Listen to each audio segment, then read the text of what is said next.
जब साईं बाबा ने लौटाई नेत्रहीन बालक की आंखों की रोशनी। कोलकाता में ऐसा घटना हुआ जिसे जिसने भी सुना और देखा वह देखकर दंग रह गया। किसी को भी अपने कानों और आंखों पर यकीन नहीं हुआ, क्योंकि कलारपुर में जो हुआ वो अविश्वसनीय था। कलार गांव में एक संजीव नाम का व्यक्ति रहता था, जो कि एक सरकारी नौकरी करता है। वह अपने माता पिता और एक छोटे भाई के साथ रहा करता है। संजीव एक लंबे समय से साईं बाबा की नियमित रूप से पूजा पाठ करते आया है। समय के साथ संजीव की शादी उसके पास के एक कन्या से हो गया। शादी के बाद बड़ी परेशानियों के साथ एक पुत्र की प्राप्ति हुई, परंतु पुत्र प्राप्ति के साथ उन दोनों पर दुखों का पहाड़ टूट पड़ा, क्योंकि उन्हें जो पुत्र हुआ था वह दोनों आंख से नेत्रहीन था। जब दोनों को पता चला तब वह अस्पताल में ही फूट फूट कर रोने लग गए। फिर डॉक्टर और वहाँ पर खड़े सभी लोगों ने उन्हें संभाला और वो पुत्र को अपने घर ले गए और यही सोचने लगे कि अब क्या करना सही होगा। इसके आंखों का ऑपरेशन तो कराना ही पड़ेगा, अन्यथा ये पूरे जीवन में क्या करेगा और कैसे करेगा। वह दूर दूर बड़े बड़े डॉक्टर्स के पास जाते और अपने बेटे का इलाज करते, किंतु कहीं भी कोई भी डॉक्टर उसे ठीक नहीं कर पा रहा था। उन्हें कहीं भी कोई भी मार्ग नहीं दिखा, जिस कारण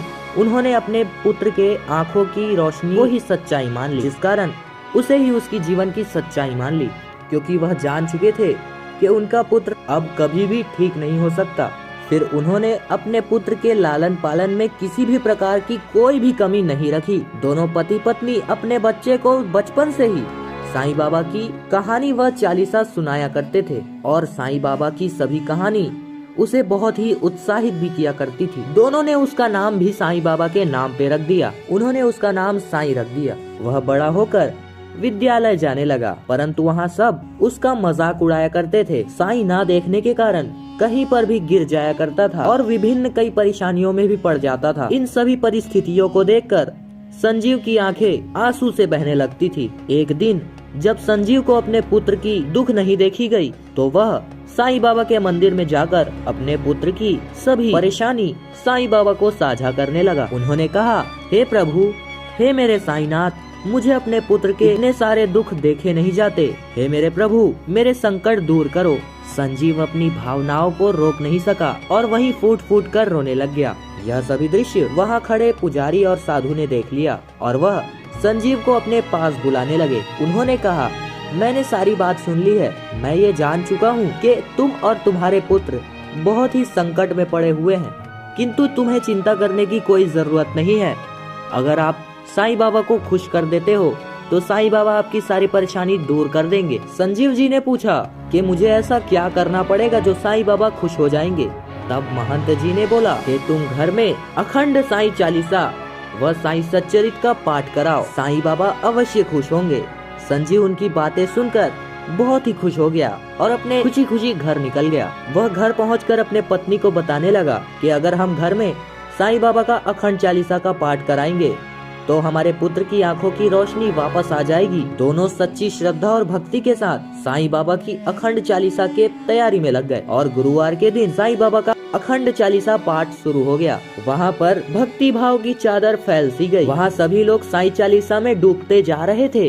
वहाँ पर लगातार साईं चालीसा चल रहा था। सभी लोग वहाँ से आ रहे थे, जा रहे थे, किंतु उनका पुत्र साईं संजीव वहाँ बैठने लगे। वह दोनों एक समय भी साईं बाबा के मूर्ति के पास से नहीं हटे, क्योंकि दोनों पिता और बेटे की विश्वास साईं बाबा के प्रति अटूट हो चुकी थी कि हमारे साईं बाबा हमारी मनोकामना अवश्य ही पूर्ण करेंगे। एक रात ऐसी भी आई जब साईं बाबा का अखंड पाठ चल रहा था। मध्य रात्रि से साईं जयंती का दिन शुरू हो रहा था। अचानक से बहुत ही तेज हवाएं चलने लगी और बहुत सारी बिजली कड़कने लगी और बिजली जब कड़क रही थी मानो पूरा आसमान डोल उठा था। तेज हवाओं के कारण वहाँ पर पूरे शहर की बिजली ठप हो गई, जिस कारण जहाँ पर साईं बाबा की लगातार अखंड चालीसा चल रही थी वहाँ भी अंधेरा छा गया। किंतु इतना कुछ होने के बावजूद भी वहाँ पर जो साईं बाबा की अखंड जोत जल रही थी वह लगातार बहुत ही तेज गति चल रही थी और उस आंधी में एक बहुत ही बुजुर्ग आदमी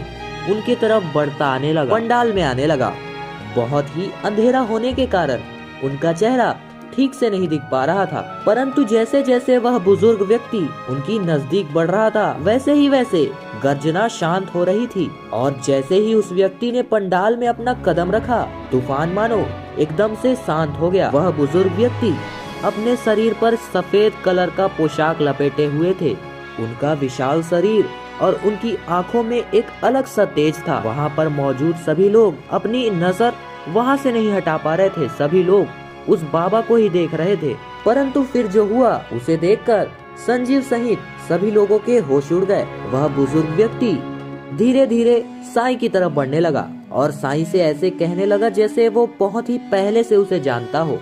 सभी लोग उसे गौर से देख रहे थे। बातों बातों में उसने साईं के ऊपर हाथ फेरा और फिर उठकर वहाँ से जाने लगा। साईं इधर बहुत ही तेज गति से चिल्लाया। सभी लोग बहुत ही डर गए। वहाँ पर खड़े सभी लोग यही सोचने लगे कि वह बुजुर्ग व्यक्ति उस बच्चे के साथ क्या कर गया। सभी लोग उस बुजुर्ग व्यक्ति को पकड़ने के लिए उसके पीछे भी दौड़े, किंतु वह बुजुर्ग व्यक्ति पता नहीं कैसे कहाँ न जाने लुप्त हो गया। संजीव ने अपने पुत्र को संभाला। साईं ने अपने आँखों को रगड़कर अचानक से खोला तो वहाँ पर सभी खड़े लोग आश्चर्य में रह गए। साईं ने अपने पिता से कहा कि पापा मुझे सब कुछ दिख रहा है। यह सुनकर उन्हें किसी को भी, वहाँ जो भी व्यक्ति थे, उन्हें किसी को भी यकीन नहीं हुआ, परंतु ये सच था। संजीव को तुरंत ही ज्ञात हो गया कि ये जो तेज रोशनी में सफेद पोशाक धारण किया हुआ एक बूढ़ा सा व्यक्ति आया था, वो कोई और नहीं, वे स्वयं साईं बाबा थे, जिन्होंने अपने हाथ लगाकर मेरे पुत्र के दोनों आँखों की रोशनी फिर से पुनः वापस ला दी।